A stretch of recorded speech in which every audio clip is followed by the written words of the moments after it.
दोस्तों, आज विश्व की दो सबसे खतरनाक टीमों के बीच राजकोट के निरंजन शाह स्टेडियम में भारत और न्यूजीलैंड के बीच सीरीज का दूसरा वनडे मुकाबला खेला गया, जो किसी फिल्म की कहानी से कम रोमांचक नहीं था, क्योंकि इस मैच में रनों का सैलाब आया और अंत तक जीत के लिए दोनों टीमों के बीच जबरदस्त खींचातानी देखने को मिली। और अंत में जो हुआ उसने सभी को हैरान कर दिया। कीवी कप्तान मिचेल सटनर ने टॉस जीता और पिच की सपाट प्रकृति को देखते हुए पहले बल्लेबाजी करने का बड़ा फैसला किया, ताकि भारतीय टीम के सामने एक अभेद्य लक्ष्य रखा जा सके। राजकोट के निरंजन शाह स्टेडियम के खूबसूरत और विशाल मैदान पर आज जब न्यूजीलैंड की पारी की शुरुआत हुई तो वो उनके लिए किसी भयावह और डरावने सपने जैसी रही, क्योंकि भारतीय तेज गेंदबाजी के नए स्तंभ अर्शदीप सिंह और प्रसिद्ध कृष्णा ने अपनी आग उगलती और हवा में लहराती गेंदों से कीवी सलामी बल्लेबाजों के होश पूरी तरह उड़ा दिए थे। अर्शदीप सिंह ने पारी के दूसरे ही ओवर में अपनी घातक इन स्विंगर से कीवी ओपनर को चारों खाने चित कर दिया और उसके तुरंत बाद प्रसिद्ध कृष्णा ने भी अपनी रफ्तार और सटीक उछाल का कहर बरपाते हुए शुरुआती ओवरों में ही 2 विकेट झटककर न्यूजीलैंड के खेमे में पूरी तरह से सन्नाटा पसरा दिया था। मैदान पर मौजूद हजारों भारतीय फैंस के शोर के बीच ऐसा प्रतीत हो रहा था कि कीवी टीम आज ताश के पत्तों की तरह बिखर जाएगी और शायद 100 रनों का आंकड़ा भी नहीं छू पाएगी। लेकिन तभी मैदान पर न्यूजीलैंड के सबसे अनुभवी, भरोसेमंद और महान बल्लेबाज केन विलियमसन का साथ देने के लिए मार्क चैपमैन आए और इन दोनों के बीच 190 रनों की एक ऐसी ऐतिहासिक, जादुई और अविश्वसनीय साझेदारी पनपी, जिसने न केवल भारतीय गेंदबाजों के पसीने छुड़ा दिए बल्कि पूरे मैच का पासा ही पलट कर रख दिया। मार्क चैपमैन ने क्रीज पर कदम रखते ही अपनी आक्रामकता का परिचय दिया और उन्होंने विशेष रूप से भारतीय स्पिनरों कुलदीप यादव और रविंद्र जडेजा को अपना निशाना बनाते हुए मैदान के चारों कोनों में विस्फोटक शॉट्स की झड़ी लगा दी। चैपमैन की इस बेखौफ बल्लेबाजी ने भारतीय कप्तान शुभमन गिल की चिंताएं काफी ज्यादा बढ़ा दी थीं, क्योंकि वो बहुत ही कम गेंदों पर 82 रनों की एक अत्यंत महत्वपूर्ण, तेज तर्रार और प्रभावकारी पारी खेल चुके थे, जिसने न्यूजीलैंड को संकट से बाहर निकालकर एक मजबूत स्थिति में खड़ा कर दिया था। चैपमैन की इस पारी ने केन विलियमसन को दूसरे छोर पर जमने का पूरा समय दिया और इन दोनों बल्लेबाजों ने मिलकर राजकोट की सपाट पिच का बखूबी फायदा उठाते हुए भारतीय फील्डरों को असहाय कर दिया था। कीवी टीम ने इस साझेदारी के दम पर न केवल मैच में वापसी की बल्कि भारतीय आक्रमण को पूरी तरह से दिशाहीन होने पर मजबूर कर दिया, जिससे वडोदरा के इस मैदान पर रनों का अंबार लगना शुरू हो गया था। राजकोट के मैदान पर दूसरे छोर पर खड़े दिग्गज बल्लेबाज केन विलियमसन आज अपने करियर की शायद सबसे सर्वश्रेष्ठ और जादुई लय में नजर आ रहे थे, जहां उन्होंने भारतीय गेंदबाजी आक्रमण की धज्जियां उड़ाते हुए और भारतीय गेंदबाजों के आत्मविश्वास को चकनाचूर करते हुए 130 गेंदों पर 158 रनों की एक विराट और यादगार पारी खेली। केन विलियमसन ने अपनी इस पारी के दौरान वडोदरा के स्टेडियम में के हर कोने में शॉट्स लगाए और खास तौर पर हर्षित राणा और प्रसिद्ध कृष्णा की तेज रफ्तार गेंदों के खिलाफ उन्होंने जिस तरह से बैकफुट पंच और कलात्मक कलाइयों का इस्तेमाल किया, उसे देखकर क्रिकेट प्रेमी दंग रह गए। विलियमसन की बल्लेबाजी में आज गजब का संयम और आक्रामकता का संतुलन दिखा, जहां उन्होंने पहले अपनी पारी को बुना और सेट होने के बाद स्पिनरों के खिलाफ कदमों का इस्तेमाल करते हुए लॉन्ग ऑन और काउ कॉर्नर के ऊपर से कई दर्शनीय हवाई प्रहार किए। केन विलियमसन की इस पारी में उनकी क्लास और नजाकत का अद्भुत संगम देखने को मिला, जिसमें उनके बल्ले से निकले 16 कड़क पारंपरिक चौके और 5 गगनचुंबी शामिल थे, जिससे स्टेडियम में मौजूद दर्शकों ने भी उनकी विश्व स्तरीय बल्लेबाजी का जमकर लुत्फ उठाया और उनकी हर बाउंड्री पर तालियां बजाकर उनका स्वागत किया।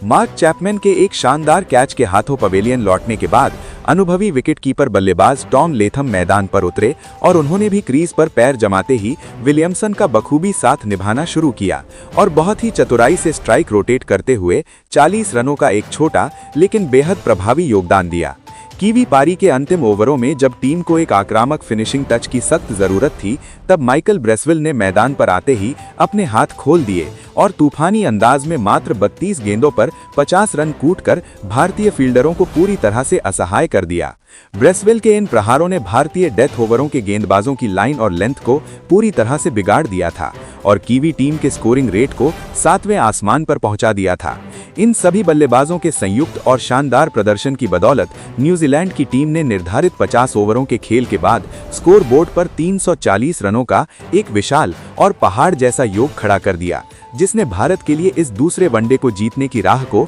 बेहद चुनौतीपूर्ण और मुश्किल बना दिया था। इस विशाल लक्ष्य के दबाव में अब भारतीय टीम के युवा बल्लेबाजों की असली परीक्षा होने वाली थी, क्योंकि राजकोट की पिच अब थोड़ा धीमा बर्ताव कर रही थी और न्यूजीलैंड के पास मिचेल सटनर जैसा अनुभवी स्पिन गेंदबाज मौजूद था। 341 रनों के इस बेहद कठिन, विशाल और चुनौतीपूर्ण लक्ष्य का पीछा करने उतरी भारतीय टीम की ओर से अनुभवी सलामी बल्लेबाज रोहित शर्मा और युवा कप्तान शुभमन गिल ने शुरू से ही बेखौफ और आक्रामक रुख अपनाया और कीवी तेज गेंदबाजों पर जबरदस्त प्रहार करते हुए राजकोट के मैदान के चारों ओर रनों की बारिश कर दी। इन दोनों दिग्गज ओपनर्स ने अपनी तूफानी बल्लेबाजी से न्यूजीलैंड के आक्रमण को पूरी तरह बैकफुट पर धकेला और पहले 7 ओवरों के खेल में ही स्कोर बोर्ड पर 55 रन जोड़कर एक ऐसी धमाकेदार शुरुआत की जिसने वडोदरा के स्टेडियम में मौजूद हजारों भारतीय फैंस के बीच जीत की नई उम्मीद जगा दी थी।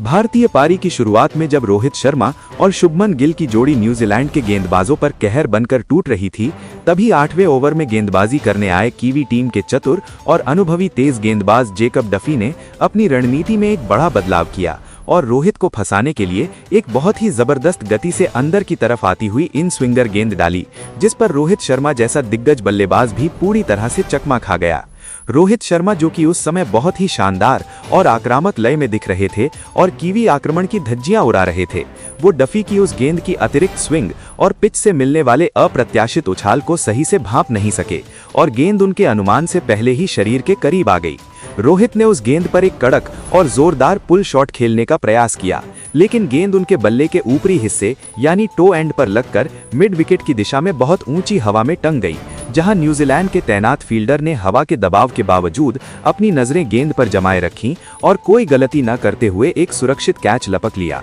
जिसके चलते रोहित शर्मा एक जोखिम भरा पुल शॉट खेलने के प्रयास में 24 गेंदों पर 30 रन बनाकर आउट हो गए। उनकी पारी में 4 शानदार चौके और एक गगनचुंबी शामिल था। रोहित के इस तरह अचानक और दुर्भाग्यपूर्ण तरीके से आउट होकर पवेलियन लौटने के बाद पूरा राजकोट स्टेडियम एक पल के लिए सन्न रह गया, लेकिन अगले ही क्षण पूरे मैदान में कोहली कोहली के कान फाड़ देने वाले नारे गूंजने लगे, क्योंकि दुनिया के सबसे बड़े चेज मास्टर और लाखों दिलों की धड़कन विराट कोहली क्रीज की ओर बढ़ रहे थे।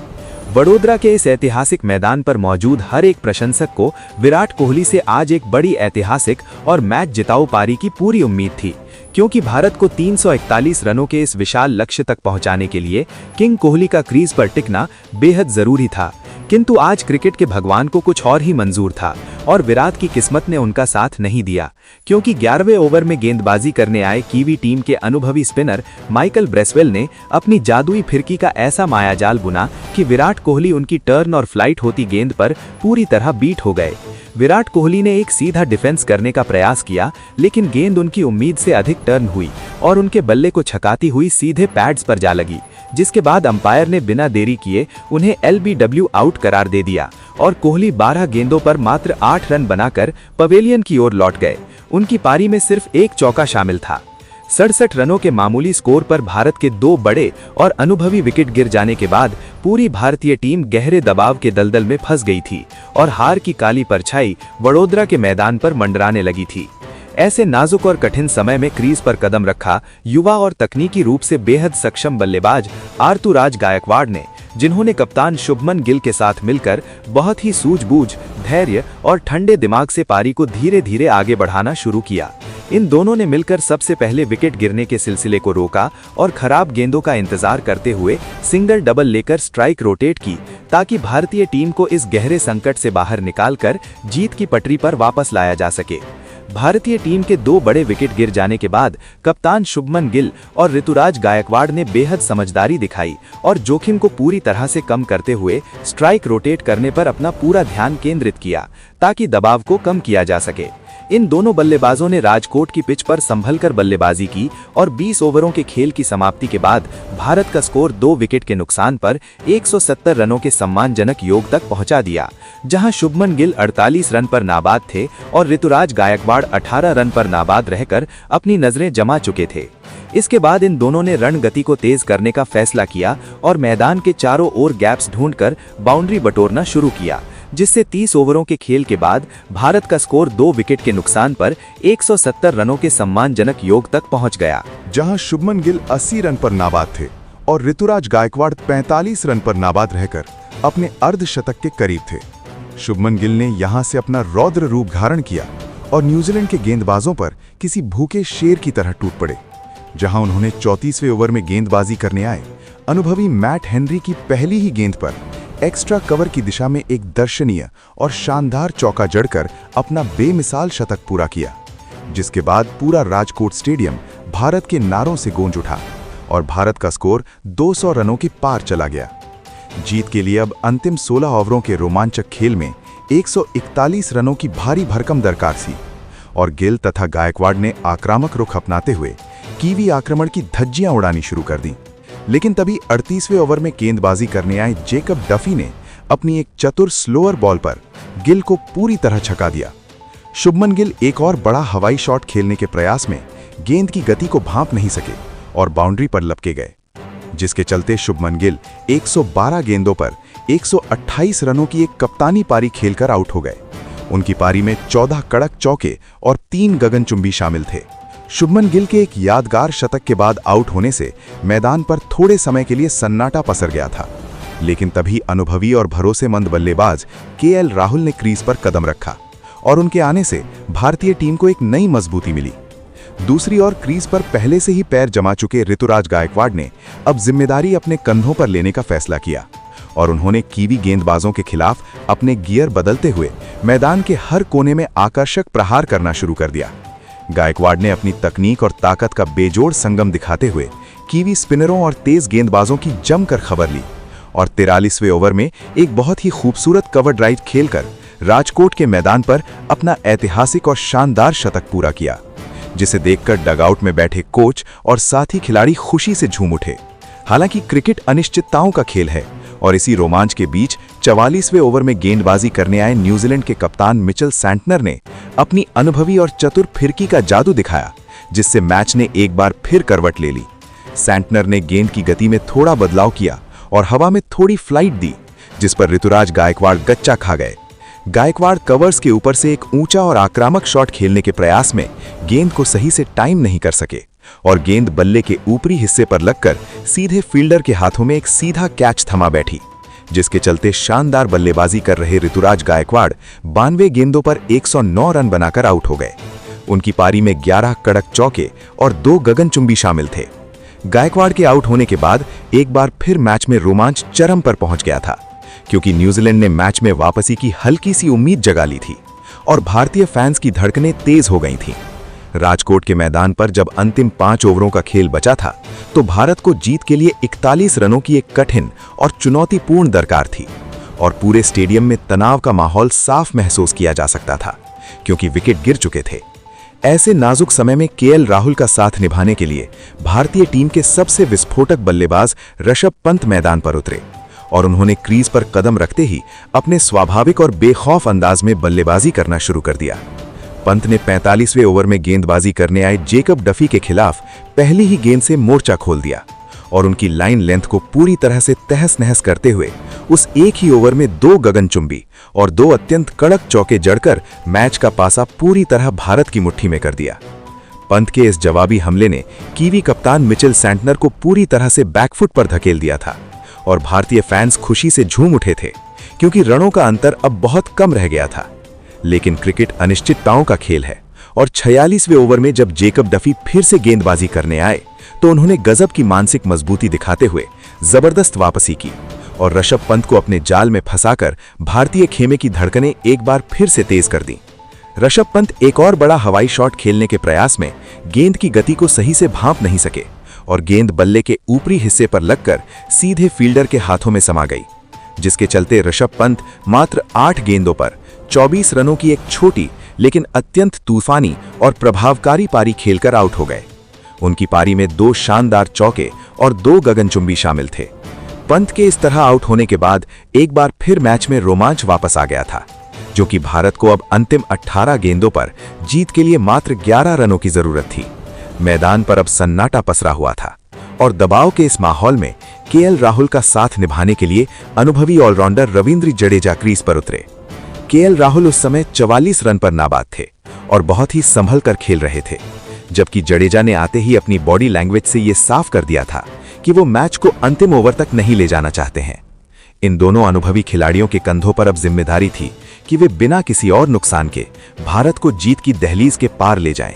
और राजकोट के इस ऐतिहासिक मैदान पर टीम इंडिया का परचम लहराएं। मैच के अंतिम पलों में जब पूरा राजकोट स्टेडियम रोमांच की पराकाष्ठा पर था, तब केएल राहुल ने 48वें ओवर में गेंदबाजी करने आए लंबे कद के तेज गेंदबाज काइल जेमिसन के खिलाफ अपनी गजब की एकाग्रता और क्लास का प्रदर्शन किया। राहुल ने जेमिसन की एक तेज लेंथ बॉल को भांपते हुए मिड ऑन की दिशा में एक अत्यंत कड़क और कलात्मक चौका जड़ा, जिसने न केवल भारत को जीत के बिल्कुल करीब पहुंचा दिया, बल्कि इसी शानदार शॉट के साथ केएल राहुल ने अपना एक और अत्यंत धैर्यपूर्ण और महत्वपूर्ण अर्धशतक भी पूरा किया,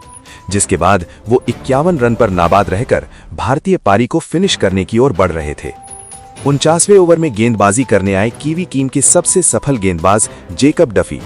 और इस ओवर में दर्शकों की सांसें थम सी गई थीं, क्योंकि डफी ने एक बार फिर अपने अनुभव का लोहा मनवाया और पहली 4 गेंदें इतनी सटीक और कसी हुई डाली जिस पर केएल राहुल और रविंद्र जडेजा चाहकर भी कोई रन नहीं बना सके। पूरा दबाव अब भारतीय बल्लेबाजों पर शिफ्ट हो चुका था और ऐसा लग रहा था कि मैच अंतिम ओवर तक खिंच जाएगा। लेकिन तभी ओवर की 5वीं गेंद पर सर रविंद्र जडेजा ने अपने चिर परिचित अंदाज में मैच का रुख तलट दिया। जडेजा ने डफी की रणनीति को पहले ही भांप लिया था और जैसे ही डफी ने एक छोटी और शरीर की तरफ आती गेंद डाली, जडेजा ने अपनी ताकत और बेजोड़ क्लास का अद्भुत संगम दिखाते हुए एक शानदार और गगनचुंबी पुल शॉट खेल दिया। गेंद बल्ले से टकराते ही रॉकेट की गति से स्टैंड्स में जा गिरी और इसके साथ ही जडेजा ने भारत को इस हाई वोल्टेज और सांसें रोक देने वाले मैच में 5 विकेट से एक ऐतिहासिक और कभी न भूलने वाली जीत दिला दी। इस धमाकेदार और अविश्वसनीय जीत के साथ ही